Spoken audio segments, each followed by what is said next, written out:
Hi hello welcome to KHR talks. నేను మీ కల్లం హరికృష్ణారెడ్డి. బేసిక్గా జరుగుతున్న రాజకీయ పరిణామాలు అన్నీ చూస్తూ ఉంటే నేను కూడా సోషల్ మీడియా వేదికగా యూట్యూబ్లో అనేక ఛానల్స్ ఫాలో అవుతూ ఉంటాను. ఆ ఫాలో అయ్యే ఛానల్స్లో జర్నలిస్ట్ శ్రీనివాస్ గారని చాలా నిజాయితీపరుడు, చాలా అంటే చాలా నిజాయితీపరుడు. నాకు తెలిసి ఆంధ్రప్రదేశ్ రాష్ట్రంలో అంత నిజాయితీపరుడు నేను ఎక్కడా చూడలేదు. ఆయన విశ్లేషణలు కానీ అద్భుతంగా ఉంటాయి. అసలు ఏ పార్టీకి బయాస్డ్గా ఉన్నట్టు కానీ ఏం ఉండవు. మీరు కూడా ఒకసారి చూడండి. గుండు సూది పిన్ అని లేదా ఏపీ 175 అనే ఛానల్స్లో ఉంటాయి. ఆయన అంటే చాలా నాకు గౌరవం కూడా. గతంలో నేను ఆయన మీద ఒక వీడియో చేయడం జరిగింది. ఆయన కూడా ప్రతిస్పందిస్తూ ఆయన ఆధారాలతో సహా ఆయన ఎంత నిజాయితీ పరుడో, ఏ పార్టీ మీద నాకు ప్రేమ లేదు, నేను పూర్తిగా న్యూట్రల్ జర్నలిస్ట్నే అంటూ ఆయన ఇంకో వీడియో చేయడం జరిగింది. So what ever it is, ఈ రోజు నేను ఈ వీడియో చేయడానికి గల కారణం ఏంటంటే ఆయన ఒక వ్యక్తి మీద, ఒక మహానుభావుడి మీద ఒక వీడియో చేశాడు. ఆ వీడియోలో కొన్ని అద్భుతమైన పాయింట్లు కూడా చెప్పాడు. దానికి నేను నేరుగా మా శ్రీనివాస్ గారినే నా సైడ్ నుంచి కూడా నేను ఒక క్వశ్చన్ అడుగుతున్నాను, లేదంటే సలహా ఇస్తున్నానని ఎట్లా ఫీల్ అవుతారో నాకు తెలీదు. ఒకసారి ఆయన ఏం మాట్లాడారో కూడా చూద్దాం మనం ఈ వీడియోలో. చెప్పండి శ్రీనివాస్ గారు. అయ్యో మామూలుగా కాదు. అయ్యో సోషల్ మీడియా మహాసేన రాజేష్ మీద పగబట్టింది ఒక రకంగా. ఎందుకంటే మహాసేన రాజేష్ వల్ల మరి భయమో, లేకపోతే ఇతను అసెంబ్లీకి రాకూడదనో, అయ్యో లేకపోతే ఇతను ఇంకా మరింత మాటల దాడి పెంచుతాడనే వ్యూహమో ఏదైనా కావచ్చు. ఈ రాజేష్ ని వైసీపీ సోషల్ మీడియా ఎంతగా పట్టుకుందంటే చూడండి, ఇది ఒక ఫేక్ వార్త. అయ్యో ఒకటి బాగా వైసీపీ సోషల్ మీడియా గ్రూపుల్లో విపరీతంగా హల్చల్ చేస్తుంది. ఇది నిజంగా 100% ఫేక్ వార్త, తప్పుడు వార్త. ఎందుకు తప్పుడు వార్త అని చెప్తున్నాను అనేది నా దగ్గర ఆధారం కూడా ఉంది. నేను వెరీ గుడ్ సార్ శ్రీనివాస్ గారు. దళిత ముసుగులో విదేశాలకు మహిళల సంస్థ ఉమెన్ ట్రాఫికింగ్ లో దిట్ట సిరిపల్లి రాజేష్ మతం పేరుతో మహిళలకు కాదు. ఎంత కాంట్రవర్సీ ఐటమ్ అండి, ఎంత కాంట్రవర్సీ, ఎంత తప్పది. అవును, చాలా తప్పు. వ్యక్తిని పట్టుకొని, ఒక ఎమ్మెల్యే అభ్యర్థిని పట్టుకొని, ఒక ప్రతిపక్ష పార్టీకి చెందిన ఒక ఎమ్మెల్యే అభ్యర్థిని పట్టుకొని ఇలా రాస్తారా? ఎంత అన్యాయం, ఎంత దారుణం. ట్రోల్ చేస్తారా? అవునవును. దారుణమైన అబద్ధాలు రాస్తారా? అవును. ఆయన ఒక ప్రతిపక్ష పార్టీ అధికార ప్రతినిధి. ప్రతిపక్ష పార్టీలో ఎమ్మెల్యే అభ్యర్థి. అవును. ఈవెన్ ఆయన వ్యక్తిత్వము, ఆయన గత చరిత్ర నాకు కూడా నచ్చకపోవచ్చు, నేను కూడా ఆయన విమర్శించవచ్చు.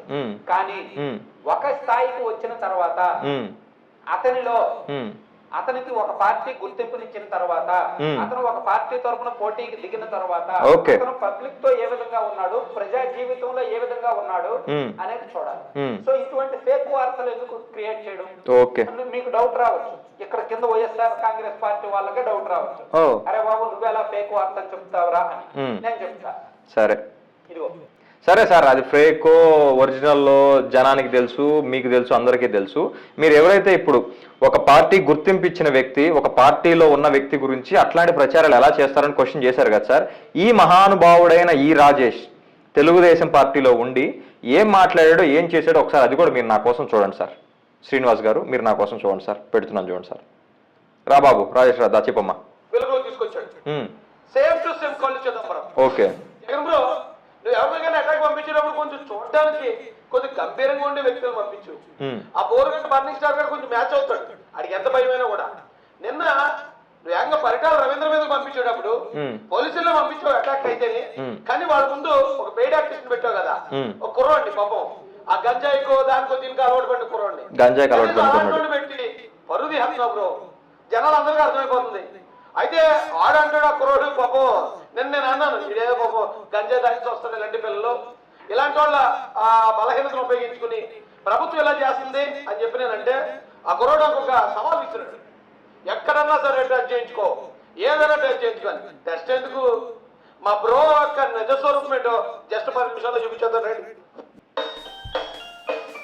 అందరికీ నమస్కారం. అవధూత్ సాటే ట్రేడింగ్ అకాడమీలో ఒక స్టూడెంట్ గా ఒకసారి ఒళ్ళు చూడండి.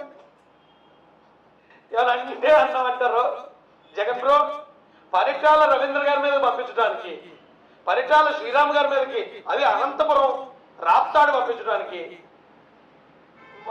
కళ్ళు చిదంబరాన్ని మించిన క్యాండిడేట్ దొరకలేదా బ్రో నీకు? ఒకసారి ఈ 2 ఫోటోలు చూడండి, ఏమన్నా మీకు ఎక్కడన్నా డిఫరెన్స్ ఏమన్నా ఉందాము?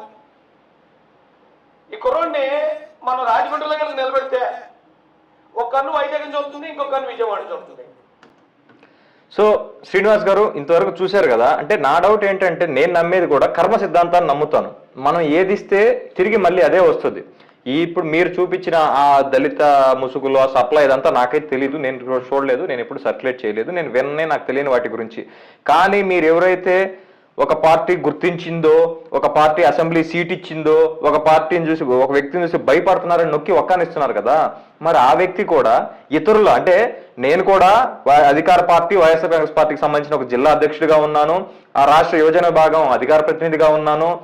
మరి మమ్మల్ని ఏ ఆధారంతో గంజాయి దాగేవాడు లేదంటే కళ్ళు చిదంబరం గారితో పోల్చడం, మరి వీటిని ఏమంటారు? అంటే నేను ఇది మీకు ఎందుకు చెప్తున్నానంటే సార్, మీకు అతని గురించి నాకు గతం కూడా పూర్తిగా తెలియదు అంటే, ఇది ఎప్పుడో 5 సంవత్సరాల క్రితం 10 సంవత్సరాల క్రితం కాదు సార్, హార్డ్లీ 10 months బ్యాక్ ఇది జరిగింది. ఆ వ్యక్తి నైజం ఏదైతే ఉందో అదే అతనికి తిరిగి వస్తుంది అని చెప్పడానికి మాత్రమే నా ఉద్దేశం. ఎందుకంటే ఒక న్యూట్రల్ జర్నలిస్టుగా ఈ రాష్ట్రంలో నెంబర్ 1 న్యూట్రల్ జర్నలిస్ట్ ఏందని చెప్పి గూగుల్ చేస్తే ఫస్ట్ మీ పేరు వస్తుంది, అన్న శ్రీనివాస్ గారు. సో అలాంటి మీకున్న క్రెడిబిలిటీని ఇలాంటి చిల్లర వ్యక్తులు, ఎవరైతే మీరు చెప్పారు కదా ఏదైనా ఆరోపణ ఉంటే అతను అవినీతి చేశాడనో లేదు డబ్బులు తీసుకున్నాడనో ఇలాంటివి చేయాలి తప్ప క్యారెక్టర్ అసాసినేషన్ అంటే గంజాయి. నేను టెస్ట్ కూడా రమ్మన్నాను, టెస్ట్ అవసరం లేదు, నేను చూసి చెప్పేసే అంత టాలెంట్ ఉన్న వ్యక్తి మహాసేన రాజేష్. లేదా ఒక వ్యక్తి ఆహార్యంతోనో వారి చూపులతోనో ముఖ కవలికలతోనో మరో వ్యక్తిని పోలిస్తూ ఇట్లాంటి చేసే ఉన్నతమైన వ్యక్తికి ఈ రోజున చంద్రబాబు నాయుడు అనే వ్యక్తి తెలుగుదేశంలో టికెట్ ఇచ్చాడు. సో ఇలాంటివి కూడా మీరు కొంచెం గమనించుకోవాలని చెప్పి మీ శ్రేయోభిలాషిగా, మీ న్యూస్ ఛానల్ ఫాలో అయ్యే వ్యక్తిగా నేను చెప్తున్నాను శ్రీనివాస్ గారు. మరి అన్నిదా భావించకండి. Thank you.